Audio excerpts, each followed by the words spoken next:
నేను అదే ఈ బేకారీతో చెప్పేది, డిస్టెన్స్ మెయింటైన్ చేయమని. ఏయ్, నేను నా అంతటా నేను నిన్ను బయట పడుకోమన్నానా? మీరు మీ అంతటి మీరు మీ గదిలో పడుకోవద్దు అనలేదా? అన్నాను. ఎందుకన్నారు మరి? నువ్వేగా బయట పడుకుంటా అన్నావు.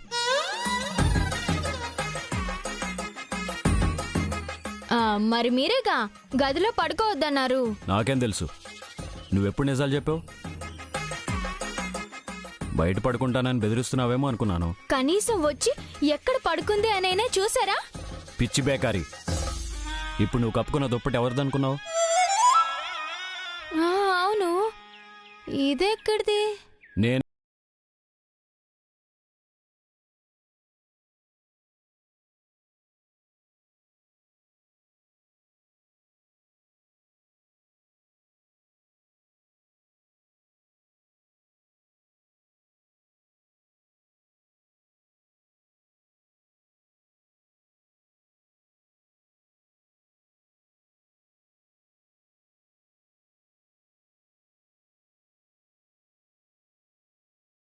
నేను బయటికెళ్ళి పడుకున్నాను. అవును, అది కూడా నిజమే. జయమ్మ ఫీల్ అవుతుంది. ఖచ్చితంగా ఫీల్ అవుతుంది. నేను ఫీల్ అవుతున్నాను. ఇదా నేను కోరుకున్నది? ఈ పిచ్చిది మూడో నిక్నేమ్ పిచ్చిది. ఏంటి నాకు సహస్రనామాలు పెట్టేలా ఉన్నారు? నాకేం పిచ్చి లేదు, నేనేం చిన్న పిల్లని కాదు. నువ్వు మధ్యలో అడ్డురాకు. నువ్వు ఎన్ని తింగర వేషాలు వేసినా సరే నేను మాత్రం గదిలో పడుకోనే ఉన్నా. మీ అంతటి మీరు మీ గదిలో పడుకోమనేదాకా నేను బయట పడుకుంటాను. కప్పారులే మహా, బర్త్డేకి వెళ్ళి ఫుట్పాత్ మీద పడుకున్న బెగ్గర్స్ కి కప్పినట్టు. ఇదిగోండి మీ దుప్పటి, మీరే ఉంచుకోండి. నీ కర్మ, నేనేం చేయలేను. నేను రెస్టారెంట్కి వెళ్తున్నా జయమ్మ. బయట పడుకోమంటాడు కాని దుప్పటి కప్పుతాడు. బయటైనా పడుకుంటుంది గాని ఈ గదిలో పడుకునే హక్కును మాత్రం వదులుకోదు. ఓహో, భార్యగా భాను హక్కుల కోసం పోరాటం మొదలుపెట్టింది. స్వామి విఘ్నేశ్వర, ఇద్దరి మధ్య దూరాన్ని, నా గుండె భారాన్ని తొందరలోనే తగ్గించేలా ఉన్నావు. Thank you so much. Thank you.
ఇదే నా లాకర్లో ఉన్నది.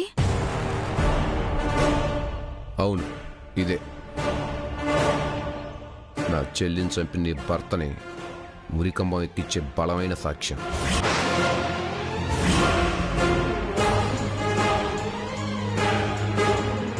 అంతంత పెద్ద మాటలు మాట్లాడకు. నువ్వు ఇంకొక మాట ఏజీ గురించి మాట్లాడినా ఇది విన్నాక అప్పుడు చెప్తా.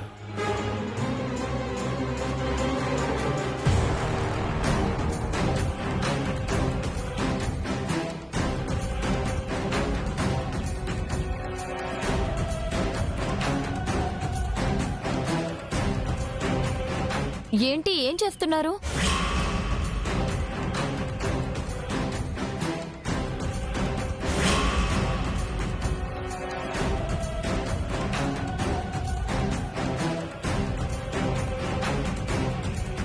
ఏం చేస్తున్నారు?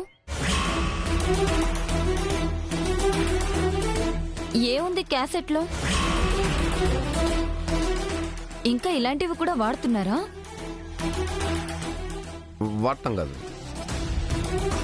నా దగ్గర ఓల్డ్ కలెక్షన్లో ఇలాంటివి చాలా ఉన్నాయి. భాను పాటలు వింటానంటే ప్లే చేస్తా. అవును అంతే. అయితే నేను కూడా వింటాను.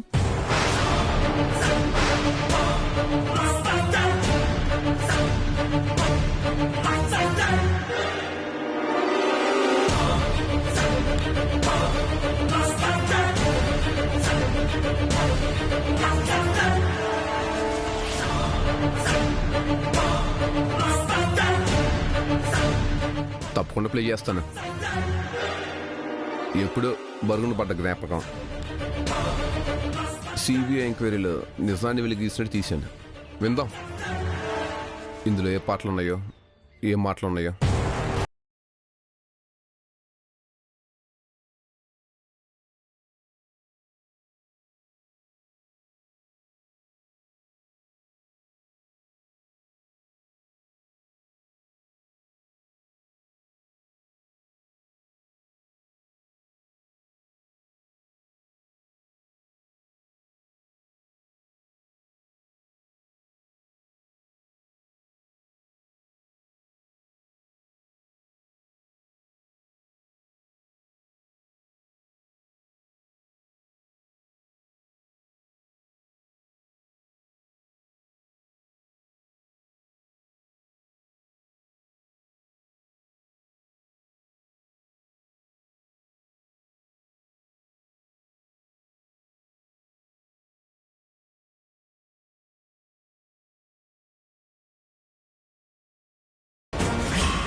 ఏమైంది?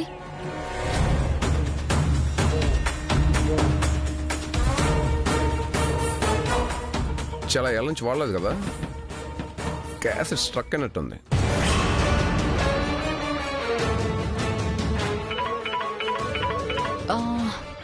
వర్ధన్ ఎందుకో కాల్ చేస్తున్నాడు, నేను మళ్ళీ వస్తాను.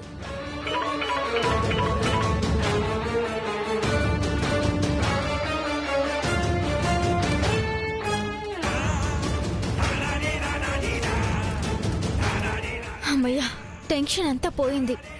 దేనికి? దక్ష వెళ్ళిపోయినందుక? కాదు, కొండని తవ్వి తొండని పట్టుకున్నాడంట ఎవడో, అలా ఉంది. దీనికోసమా నన్ను మా నాన్నని అంత టార్చర్ పెట్టింది? ఇప్పుడు చూడు, నీ కష్టం అంతా వృధా అయింది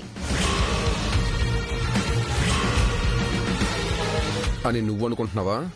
అదేం లేదు, నా కష్టం వృధా పోలేదు. దక్ష వింటే ఏజీ దాకా వెంటనే వెళ్ళిపోతుందని దక్షకి తెలియకుండా మ్యూట్ ప్రెస్ చేశా. ఇప్పుడు మనం వినబోతున్నాం. ఇవాళ నీ భ్రమలన్నీ తొలగిపోతాయి. నా చెల్లెల్లాగే ఏజీ చేతులు మోసపోయావని తెలుసుకుంటావు. నీ అంతటి నువ్వే ఏజీ హంతకుడని చెప్పి కోర్టులో సాక్ష్యం కూడా చెప్తావు.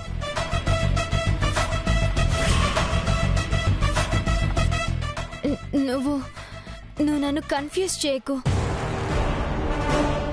నేను నమ్మింది నిజం. ఏజీ ఏ తప్పు చేయలేదని నువ్వే తెలుసుకుంటావు. చూద్దాం ఎవరి నమ్మకం నిలబడుతుందో. కొద్ది క్షణాలు తేలిపోతుంది. వెళ్ళి తెలిపిస్రా. నేను వెయ్యను. అంటే నా కాళ్ళు చేతులు ఆడడం లేదు. ఎందుకో కంగారుగా ఉంది. నువ్వే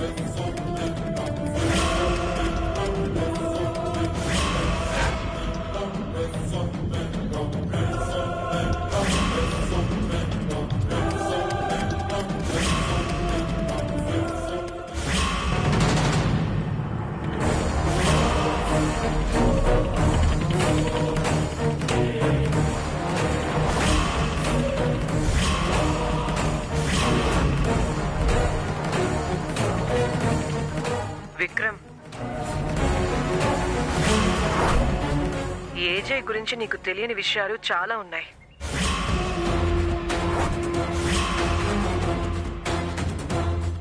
నీకెన్నోసార్లు చెప్పాలని చూశాను, కానీ ధైర్యం చాలలేదు.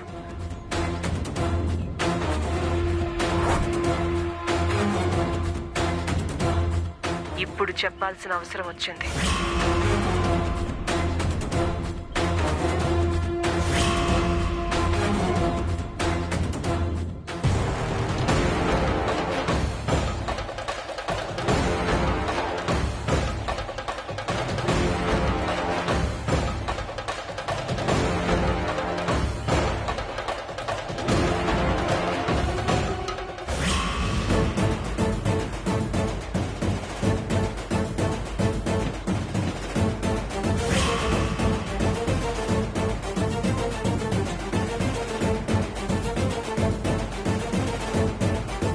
ఏమైంది? ఏదో అయింది దీనికి.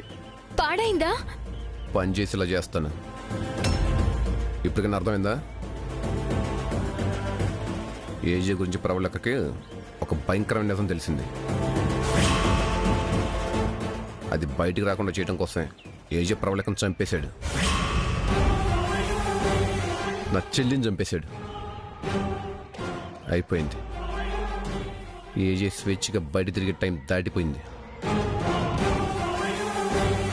దేవుడు దిగొచ్చినా ఏజేని కాపాడలేడు. నా చెల్లెల్ని చంపినందుకు ఏజే శిక్ష అనుభవించేలా చేస్తాను. చాలా ఆపు. ఆ రికార్డింగ్ లో అంత వినకూడని విషయం ఏముంది? ఏజే గురించి తప్పక ఏం చెప్పలేదే. నువ్వే ఏజేని అపార్థం చేసుకుంటున్నావు. మొదటి నుంచి నెగిటివ్ ఫీలింగ్ తోనే ఉన్నావు. ఆ మాటల్లో టెన్షన్, బాధ ఏమీ లేవు. అవునా? ఏజే గురించి మంచిగా చెప్పాలనుకుంటే ప్రవళిక ఎందుకు సీక్రెట్గా రికార్డ్ చేస్తుంది? నిజంగా అంత సీక్రెటే ఉంటే దాన్ని ఏజే ఎందుకు భద్రంగా దాచుకుంటాడు? ఎవరైనా తనని హంతకుడుగా రుజువు చేసే సీక్రెట్ ని ఇంత పదిలంగా దాచుకుంటారా? తప్పు చేసిన వాళ్ళెవ్వరైనా ఆధారాలు మాయం చేస్తారు తప్ప దాచుకోరు. ప్రవళిక తన గురించి చెప్పిన ఆఖరి మాటలు కాబట్టి ఏజే అంత భద్రంగా దాచుకున్నాడు. ఒక సిబిఐ ఆఫీసర్గా నువ్వు ఎన్నో కేసులు ఈజీగా సాల్వ్ చేసి ఉండొచ్చు. అప్పుడు నువ్వు నీ మైండ్తో ఆలోచించావు, కానీ ఇప్పుడు నీ మనసుతో ఆలోచిస్తున్నావు. నీ చెల్లెల మీదున్న ప్రేమ వల్ల నీకు ఏజే నేరస్తుడిలా కనిపిస్తున్నాడు. చాలా నేను ఇది రిపేర్ చేపిస్తా. ఈ క్యాసెట్ పూర్తిగా విన్నాక ఈ మాటలని చెప్పు. నువ్వు ఎన్ని చెప్పినా ఏజేని హంతకుడని రుజువు చేయలేవు. అలా రుజువు చేయలేని రోజు నేను ఏజెంట్ చంపడానికి కూడా వెనకన్నా.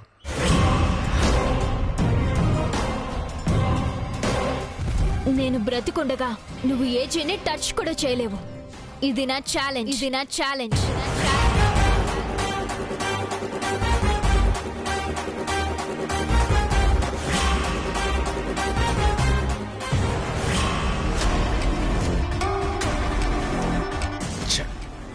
ఇది సగంలోనే ఆగిపోవాలా?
నీ ఫ్రెండ్ విక్రమ్ కాదు. అంటే ఐ మీన్ ఇప్పుడు ఒక సిబిఐ ఆఫీసర్. నీకు అసలు అలవాటే లేదు కదా. ఆహా అవును, మొదలు పెట్టేదాకా అస్సలు అలవాట్లేదు. మా ఇంట్లో 4 కాళ్ళ మీద నడిస్తే నా కోడళ్ళ ముందు నీ పరువే పోతుంది. నా సంగతి సరే, ముందు ఆట మొదలు పెడదామా? ఏంటంత తొందర? ఇప్పటికే ఆలస్యమైంది. నా చేతిలో ఎప్పట్లాగే ఓడిపోవాలని నువ్వు ఉబలాట పడుతుంటే నేనెందుకు కాదంటాను? చెక్ పెడతానికి నేను బాగా ప్రిపేర్ అయ్యాను. చెక్కు లేదు, డీడీ లేదు. నాకు ఇప్పుడు అంత ఓపిక లేదు. చాలా తెలివిగా తప్పించుకుందాం అనుకుంటున్నావు. ఇవాళ నీకు చెక్ చెప్పడానికే నేను ఇదంతా క్రియేట్ చేసింది. నిన్ను అంత ఈజీగా వదిలిపెడతానా?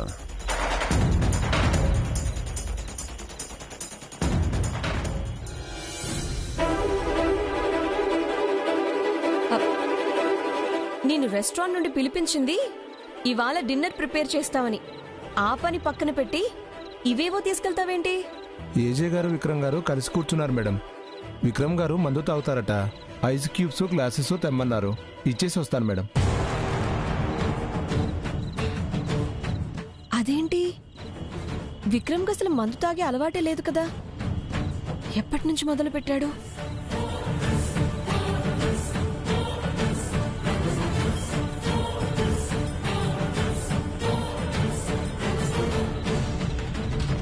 విక్రమ్కి మందు తాగే అలవాటు లేదా? మరైతే ఏజేతో కలిసి ఎందుకు కూర్చున్నాడు? అంటే ఏజేకి ఏదైనా ప్రమాదం తలపెట్టబోతున్నాడా?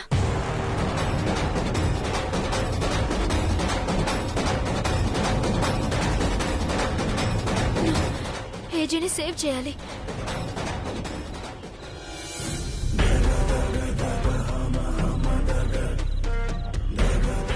ఏం చేయాలో ఎలా ఒప్పించాలో నాకు అర్థం కావడం లేదు. నీకు నాకు మీ అమ్మ సపోర్ట్ ఉంది కదా, కంగారు పడకు, అంతా మంచే జరుగుతుంది.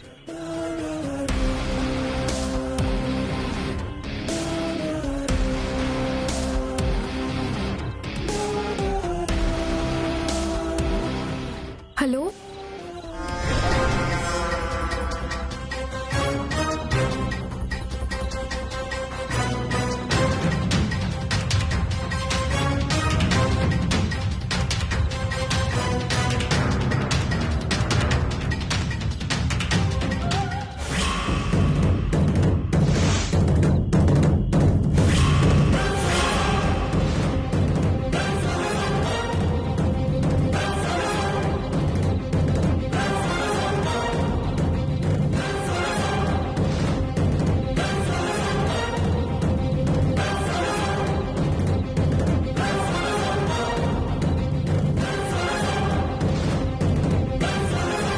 రాస్కెల్, అంజలి ఫోటో నీ పర్సులో ఉందేంట్రా?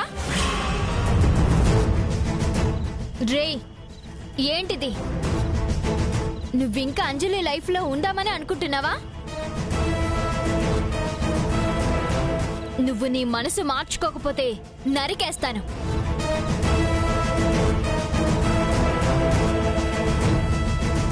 నేను ప్రేమించిన అంజలికి దూరం చేస్తున్నావు. కనీసం తన ఫోటో కూడా నా దగ్గర ఉండనివ్వా? చిచి, నువ్వంటేనే నాకు పరమ అసహ్యం. నీ దగ్గర అంజలియా కాదు, దాని ఫోటో కూడా ఉండడానికి వీల్లేదు. ఇంకొకసారి అంజలికి దగ్గర కావాలని చూస్తే నిన్ను బ్రతకనివ్వను.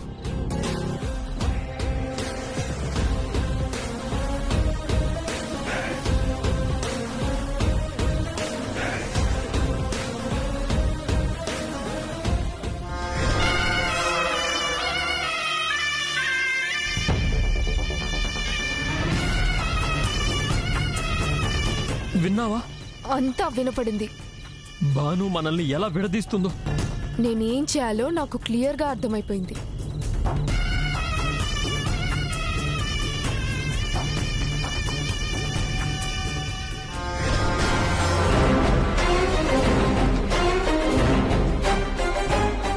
నీ అక్క అక్కా చెల్లెళ్ళని విడదీస్తుంటే ఎంత మజాగా ఉందో.